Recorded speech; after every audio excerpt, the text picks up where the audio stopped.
باللہ من الشیطان الرجیم بسم اللہ الرحمن الرحیم السلام علیکم ورحمۃ اللہ وبرکاتہ۔ عزیز طلباء، امید ہے کہ آپ سب خیر و عافیت سے ہوں گے۔ عزیز طلباء، آج آپ سب کو خوش آمدید کہتا ہوں۔ اسٹوڈنٹس، آج ہم اردو جماعت نحم کی اردو کتاب کا سبق نمبر 1 اخلاق نبی صلی اللہ علیہ وسلم، جس کے مصنف کا نام مولانا شبلی نعمانی رحمۃ اللہ تعالی علیہ ہیں، اور اس کا موضوع نمبر 4 تواضع چل رہا تھا، لہٰذا آج موضوع نمبر 4 پڑھیں گے، 5 پڑھیں گے۔ یہ دو موضوعات انشاءاللہ تفصیلاً پڑھیں گے اور پھر ان موضوعات میں تفہیم عبارت بھی کریں گے۔ تو عزیز طلباء، ویڈیو شروع کرنے سے پہلے آپ سب سے گزارش ہے کہ ہمارے چینل کو سبسکرائب کریں اور بیل آئیکن کو دبائیں تاکہ ہماری ہر نئی آنے والی ویڈیو آپ کو بر وقت پہنچے اور آپ اس سے استفادہ کریں۔ عزیز طلباء، چلے شروع کرتے ہیں آج کا ٹاپک۔ موضوع نمبر 4 ہے تواضع۔ تواضع میں اس کو انڈرلائن کر لیتا ہوں تاکہ آپ کو سمجھ آئے۔ صحیح ہے جی؟ تو تواضع کہتے ہیں عاجزی کو، انکساری کو کہتے ہیں۔ حضور صلی اللہ علیہ وسلم کی زندگی میں عاجزی کا بہت اہم کردار ہے۔ ان میں عاجزی تھی، غرور تکبر نہیں تھا، اور وہ اگر گھر کے کام کاج ہوتے تو وہ بھی کرتے تھے۔ گدے کی سواری لوگ اس کو اچھا نہیں سمجھتے، لیکن حضور صلی اللہ علیہ وسلم نے کبھی اس سے شرمندگی محسوس نہیں کی۔ غلاموں اور مسکینوں کے ساتھ بیٹھ کر کھانا کھاتے تھے، اور مجمع میں اگر بیٹھتے تو سب کے ساتھ بیٹھ جاتے، اور اگر باہر سے کوئی آ جاتا تو اس کو معلوم نہ ہوتا کہ ان میں نبی کون سا ہے اور صحابی کون سا ہے۔ ان کو معلوم ہی نہیں پڑتا تھا، پھر پوچھتے تھے، تب جا کے ان کو معلوم ہوتا کہ اچھا نبی کریم صلی اللہ علیہ وسلم مجلس میں بیٹھے ہیں۔ تو آج اس تواضع سے متعلق ہمارا ٹاپک ہے۔ تو لکھا ہے، مولانا شبلی نعمانی رحمۃ اللہ علیہ لکھتے ہیں، گھر کا کام کاج خود کرتے۔ گھر کے جتنے کام ہوتے تھے آپ صلی اللہ علیہ وسلم خود کرتے تھے۔ کپڑوں میں پیوند لگاتے۔ پرانے زمانے میں اگر کسی کے کپڑے پھٹ جاتے، کہیں سے کوئی کپڑا وہ پھٹ جاتا تو وہاں پہ دوسرا کوئی کپڑا ہوتا تو اس کا جوڑ وہاں پہ لگا لیتے، تو اس کو کہتے ہیں پیوند۔ تو کپڑوں میں پیوند لگاتے، گھر میں خود جھاڑو دیتے، گھر کی صفائی بھی خود کرتے تھے، دودھ دو لیتے، بھیڑ بکریاں ہوتی تھی اس وقت تو ان کا دودھ نکالتے، بازار سے سودا لاتے۔ بازار سے اگر کوئی چیز منگوانی ہوتی، کوئی چیز لانی ہوتی تو حضور صلی اللہ علیہ وسلم خود جاتے، سامان خرید کر لاتے تھے۔ جوتی پھٹ جاتی تو خود گانٹھ لیتے۔ گانٹھ لیتے مطلب کہ مرمت کر لیتے۔ تو اگر آپ صلی اللہ علیہ وسلم کے جوتے پھٹ جاتے تو خود اس کی مرمت کرتے تھے۔ گدے کی سواری سے آپ صلی اللہ علیہ وسلم کو آر نہ تھا۔ گدے کی سواری میں لوگ شرم محسوس کرتے، کہتے یار میں آج گدے کی سواری کروں گا، لیکن حضور صلی اللہ علیہ وسلم کو اس سے کوئی شرمندگی نہیں تھی۔ آر کہتے ہیں شرم کو، شرمندگی کو کہتے ہیں۔ غلاموں اور مسکینوں کے ساتھ بیٹھتے اور ان کے ساتھ کھانا کھانے سے پرہیز نہ تھا۔ اب یہاں پہ ایک واقعہ بیان کر رہے ہیں کہ حضور صلی اللہ علیہ وسلم کی تواضع سے متعلق۔ ایک دفعہ گھر سے باہر تشریف لائے، لوگ تعظیم کو اٹھ کھڑے ہوئے، عزت کے لیے کھڑے ہو گئے، ادب کے لیے کھڑے ہو گئے۔ تو آپ صلی اللہ علیہ وسلم نے فرمایا کہ اہل عجم کی طرح تعظیم کے لیے نہ اٹھو۔ عجم کہتے ہیں غیر عرب کو، ایک عرب لوگ ہیں ان کو عرب کہتے ہیں، اور ایک غیر عرب ہے جو عربی نہیں ہے، جیسے ہم لوگ پاکستان والے، افغانستان والے، انڈیا والے، ایران والے، تو ان کو کہتے ہیں غیر عرب، اہل عجم۔ تو کہتے ہیں اہل عجم کی طرح تعظیم کے لیے نہ اٹھو، ادب کے لیے نہ اٹھو۔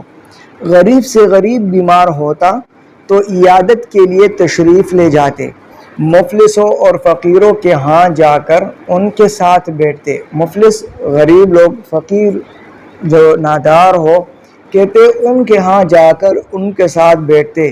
تو پھر اس طرح بیٹھتے کہ امتیازی حیثیت کی بنا پر کوئی آپ صلی اللہ علیہ وسلم کو پہچان نہ سکتا۔ امتیازی حیثیت کہتے ہیں برتری، فوقیت، کوئی الگ انداز۔ کہ مطلب اس طرح بادشاہ ہوتے ہیں تو بادشاہ جو ہے نا وہ تخت پر بیٹھے ہوتے ہیں اور وزراء یا جو دیگر لوگ ہوتے ہیں وہ نیچے کھڑے ہوتے ہیں، تو حضور صلی اللہ علیہ وسلم ان کے ساتھ زمین پر اسی طرح بیٹھ جاتے کہ کسی کو پتہ نہ چلتا تھا کہ حضور صلی اللہ علیہ وسلم یہاں پہ ہیں کہ نہیں ہیں، کوئی پہچان نہیں سکتا تھا۔ کسی مجمع میں جاتے تو جہاں جگہ مل جاتی بیٹھ جاتے، جہاں پر بھی آپ صلی اللہ علیہ وسلم کو جگہ مل جاتی وہیں پر بیٹھ جاتے۔ ایک دفعہ ایک شخص ملنے آیا، لیکن نبوت کا رعب اس قدر طاری ہوا کہ کانپنے لگا۔ رعب کہتے ہیں دبدبہ، ہیبت، صحیح ہے، اس قدر طاری ہوا، چھا گیا، وہ اتنا اس نے رعب لے لیا کہ وہ لرزنے لگا، کانپنے لگا۔ آپ صلی اللہ علیہ وسلم نے فرمایا، گھبراؤ نہیں، میں بادشاہ نہیں، ایک قریشی عورت کا بیٹا ہوں جو سوکھا گوشت پکا کر کھایا کرتی تھی۔ سوکھا مطلب خشک گوشت پکا کر کھایا کرتی تھی۔ تو یہ تھا آج کا پیراگراف جس میں ہم نے حضور صلی اللہ علیہ وسلم کی زندگی میں تواضع سے متعلق پڑھا، اور اس میں ہم نے 2 واقعات بھی پڑھے۔ تو چلیے اسٹوڈنٹ چلتے ہیں اس کے تفہیم عبارت سے متعلق جو سوالات ہیں وہ حل کرتے ہیں۔ جی اسٹوڈنٹس، موضوع نمبر 4 چل رہا ہے اور اس میں تواضع سے متعلق بات ہوئی۔ تو تفہیم عبارت سے متعلق میں نے چند سوالات کا ایک پیراگراف کو میں نے پورا پیراگراف اٹھایا ہے، اور پھر اس میں نے 4 سوال بنائے ہیں، شاید یہاں پہ میں نے 3 بنائے ہیں، لیکن یہ ہے کہ آپ ان سوالوں کو حل کریں۔ تو چلیے چلتے ہیں، اس کو حل کرنے کی کوشش کرتے ہیں۔ موضوع نمبر 4 تواضع۔ عبارت گھر کا کام کاج سے لے کر سوکھا گوشت پکایا کرتی تھی تک، یہ عبارت اقتباس پیراگراف ہو جائے گا۔ پھر ان میں سوالات یہ ہیں۔ سوال نمبر 1، حضور صلی اللہ علیہ وسلم کی گھریلو زندگی کے احوال بیان کریں۔ تو بیٹا یہاں پہ بات یہ سمجھیں کہ آپ لوگ اگر سوال سے جواب بنا لیں تو یہ مناسب رہے گا اور اس پر نمبر بھی پورے ملتے ہیں، اور اگر آپ جو ہے نا سوال اپنی طرف سے کوئی پیراگراف لکھ دیں تو وہ بھی ٹھیک ہے، لیکن سوال سے جواب بنانا یہ آسان بھی ہے اور اس میں نمبر آپ کو پورے ملیں گے۔ تو سوال نمبر 1 جو ہے حضور صلی اللہ علیہ وسلم کی گھریلو زندگی کے احوال بیان کریں، تو یہ ہو جائے گا کہ حضور صلی اللہ علیہ وسلم کے گھریلو زندگی کے احوال مندرجہ ذیل ہیں۔ گھر کا کام کاج خود کرتے، کپڑوں میں پیوند لگاتے، دودھ دو لیتے، گھر میں جھاڑو دیتے، بازار سے سودا لاتے، اور اس کے علاوہ جوتی پٹ جاتی تو خود گانٹ لیتے۔ تو یہ بھی لکھ سکتے ہیں۔ اس طرح بھی لکھ سکتے ہیں کہ حضور صلی اللہ علیہ وسلم کی گھریلو زندگی کے احوال یہ ہیں، اور پھر آگے وہ پیراگراف آپ لوگ لگائیں۔ سوال نمبر 2 ہے، آپ صلی اللہ علیہ وسلم کی تعظیم کے لیے لوگ کھڑے ہوئے تو آپ صلی اللہ علیہ وسلم نے کیا فرمایا؟ تو یہاں پہ بیٹا یہ بات یاد رکھیں، ہم اس سوال میں سے جو ہے نا یہاں پہ دیکھیں میں نے لکھا ہے کیا، تو یہ جو کیا ہے اس کیا کو آپ لوگ نکال دو گے اور آپ لکھو گے آپ صلی اللہ علیہ وسلم کی تعظیم کے لیے لوگ کھڑے ہوئے تو آپ صلی اللہ علیہ وسلم نے یہ فرمایا کہ اہل اعجم کی طرح تعظیم کے لیے نہ اٹھو، یہ آپ کا جواب بن جائے گا۔ پھر سوال نمبر 3 ہے کہ جس میں لکھا ہے آپ صلی اللہ علیہ وسلم کی تواضع سے متعلق آپ کیا جانتے ہیں؟ تو مطلب آپ ان کے تواضع سے متعلق کوئی واقعہ بھی لکھ سکتے ہیں۔ آپ صلی اللہ علیہ وسلم کی تواضع سے متعلق آپ کیا کی جگہ کیا آ جائے گا؟ ہم یہ جانتے ہیں کہ غریب سے غریب بیمار ہوتا تو عیادت کے لیے تشریف لے جاتے، صحیح ہے، اور وہ پہلا پیراگراف بھی لگا سکتے ہو اور کوئی واقعہ بھی لکھ سکتے ہو، تو یہ آپ کا جواب یہاں سے بن جائے گا۔ تو یہ میں جواب خود نہیں لکھ رہا، میں نے آپ کو سمجھایا ہے، لہٰذا آپ لوگ ان سوالوں کے جواب خود لکھیں تاکہ آپ لوگوں کی پریکٹس ہو جائے۔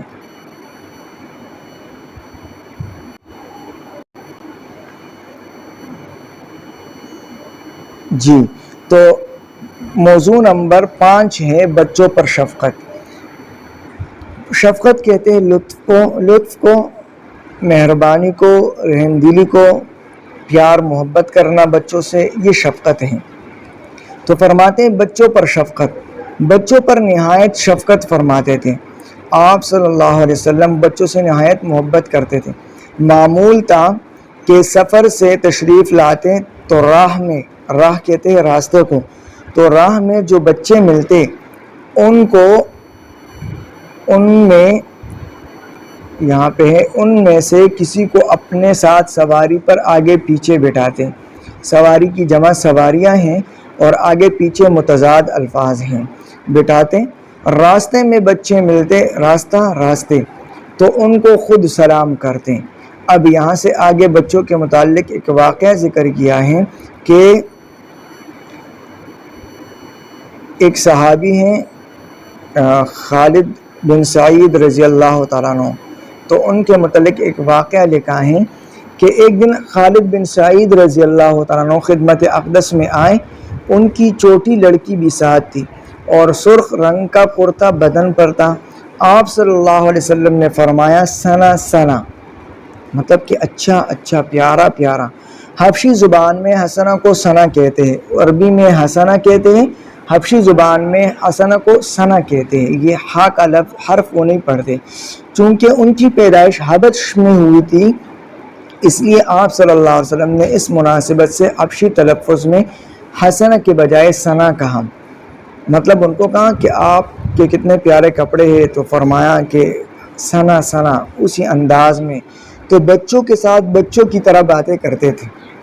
پھر اگلا پیراگراف ہے کہ اس میں مشرکین کے بچوں سے متعلق بات ہوئی ہے اور فرماتے ہیں یہ محبت اور شفقت مسلمان بچوں تک محدود نہ تھی۔ اس حد تک صرف محبت نہیں تھی کہ صرف مسلمان بچوں سے محبت کرتے تھے، بلکہ مشرکین کے بچوں پر بھی اس طرح لطف فرماتے تھے، پیار کرتے تھے ان سے۔ ایک دفعہ ایک غزوے میں چند بچے جپیٹ میں آ کر مارے گئے، مطلب ہنگامے میں آ گئے اور وہ قتل ہوئے، تو آپ صلی اللہ علیہ وسلم کو خبر ہوئی تو نہایت آزردہ ہوئے، خفا ہوئے، اداس ہوئے۔ ایک صاحب نے کہا یا رسول اللہ صلی اللہ علیہ وسلم، وہ مشرکین کے بچے تھے، وہ تو کافروں کے بچے تھے، آپ کیوں اداس ہو رہے ہیں؟ آپ صلی اللہ علیہ وسلم نے فرمایا مشرکین کے بچے بھی تم سے بہتر ہیں، خبردار بچوں کو قتل نہ کرو، ہر جان خدا ہی کی فطرت پر پیدا ہوتی ہے۔ اب یہ فرمایا کہ مشرکین کے بچے تم سے بہتر ہیں، اس کا مطلب یہ ہے کہ بچے معصوم ہوتے ہیں، ان سے قیامت کے دن نہیں پوچھا جائے گا، تو لہٰذا یہ جو بچے قتل ہوئے یہ بے گناہ قتل ہوئے، یہ تو مسلمان تھے، صحیح ہے، تو یہ قتل ہوئے ہیں، تو فرمایا کہ یہ مشرکین کے بچے بھی تم سے بہتر ہیں، اور پھر فرمایا خبردار بچوں کو قتل نہ کرو، ہر جان خدا ہی کی فطرت پر پیدا ہوتی ہے۔ اس کا مطلب ہے کہ جو بچے پیدا ہوتے ہیں وہ مسلمان پیدا ہوتے ہیں، پھر ان کے والدین ان کو عیسائی، یہودی، مجوسی، مسلمان یا ہندو بنا لیتے ہیں، صحیح ہے۔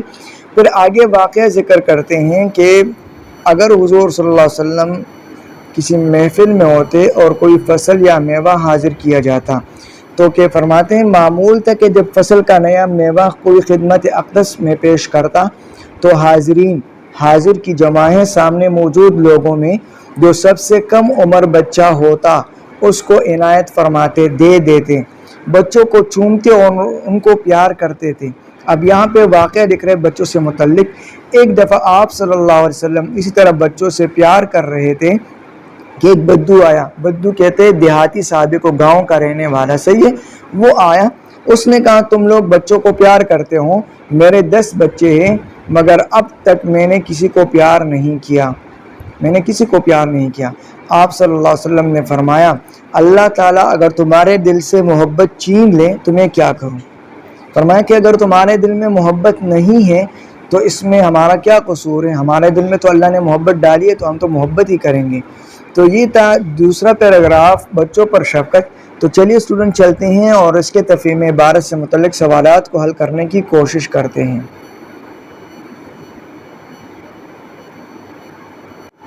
جی اسٹوڈنٹ، موضوع نمبر 4 کا تفہیم عبارت بچوں پر شفقت کے سوالات یہاں پہ ہے، تو اس کو حل کرنے کی کوشش کرتے ہیں۔ موضوع نمبر 5 بچوں پر شفقت، عبارت ہے بچوں پر شفقت سے لے کر تو میں کیا کروں تک۔ سوال نمبر 1 ہے آپ صلی اللہ علیہ وسلم کا بچوں پر شفقت بیان کرے، تو اس میں آپ لکھ سکتے ہیں کہ آپ صلی اللہ علیہ وسلم کا بچوں پر شفقت یہ تھا، یہ بھی لکھ سکتے ہیں۔ یہ بھی لکھ سکتے ہیں کہ آپ صلی اللہ علیہ وسلم کا بچوں پر شفقت، آپ صلی اللہ علیہ وسلم بچوں پر نہایت شفقت کرتے تھے۔ اب یہاں بیان کرے کی جگہ کیا ہو جائے گا؟ نہایت شفقت کرتے تھے۔ اگر سفر سے واپس آتے تو راستے میں جو بچے مل جاتے کسی کو آگے پیچھے بٹھا لیتے اور بچوں کو پیار کرتے، ان کو چومتے، صحیح ہے، اور خود سلام کرتے۔ یہ ساری باتیں آپ اس میں لکھ کر اس سوال کا جواب لکھ سکتے ہیں۔ پھر سوال نمبر 2 ہے، آپ صلی اللہ علیہ وسلم نے خالد بن سعید رضی اللہ عنہ کی بیٹی کو حسنہ کے بجائے ثنا کیوں فرمایا؟ تو یہاں پہ دیکھیں یہ جو کیوں ہے، کیوں کو ہٹا کے ہم اس کی جگہ اس لیے لکھ لیں گے، تو ہو جائے گا آپ صلی اللہ علیہ وسلم نے خالد بن سعید رضی اللہ عنہ کی بیٹی کو حسنہ کے بجائے ثنا اس لیے فرمایا کیونکہ ان کی پیدائش حبش میں ہوئی تھی۔ یہ ہو جائے گا۔ سوال نمبر 3، آپ صلی اللہ علیہ وسلم نے مشرکین کے بچوں سے متعلق کیا فرمایا؟ تو اس کیا کو ہٹا کے اس کی جگہ لکھ لیں گے کہ آپ صلی اللہ علیہ وسلم نے مشرکین کے بچوں سے متعلق یہ فرمایا کہ مشرکین کے بچے بھی تم سے بہتر ہیں، خبردار بچوں کو قتل نہ کرو، ہر جان خدا ہی کی فطرت پر پیدا ہوتی ہے۔ پھر سوال نمبر 4 ہے، جب فصل کا نیا میوہ خدمت اقدس میں حاضر کیا جاتا تو آپ صلی اللہ علیہ وسلم کیا فرماتے؟ تو جواب ہو جائے گا کہ جب فصل کا نیا میوہ خدمت اقدس صلی اللہ علیہ وسلم میں حاضر کیا جاتا تو آپ صلی اللہ علیہ وسلم یہ فرماتے، تو آپ صلی اللہ علیہ وسلم حاضرین میں سب سے کم عمر بچے کو عنایت فرماتے تھے۔ تو یہ ہمارا پیراگراف ہو گیا۔ اسٹوڈنٹس، امید ہے کہ آپ کو یہ سبق سمجھ آ گیا ہوگا اور امید ہے کہ آپ ان سوالوں کے جواب خود نکالیں گے تاکہ آپ لوگ کی پریکٹس ہو جائے۔ اگر آپ کو ہماری ویڈیو پسند آئی ہیں تو اس کو لائک کریں اور شیئر کریں اور کمنٹ سیکشن میں ہمیں ضرور بتائیں۔ اگر سبق سے متعلق کوئی مشورہ ہے یا آپ کو کسی بات کی سمجھ نہیں آئے تو لہٰذا ہمیں کمنٹ سیکشن میں بتائیں تاکہ ہم اگلی ویڈیو میں ان مسائل پر بات کریں۔ اگلی ویڈیو تک کے لیے اللہ حافظ۔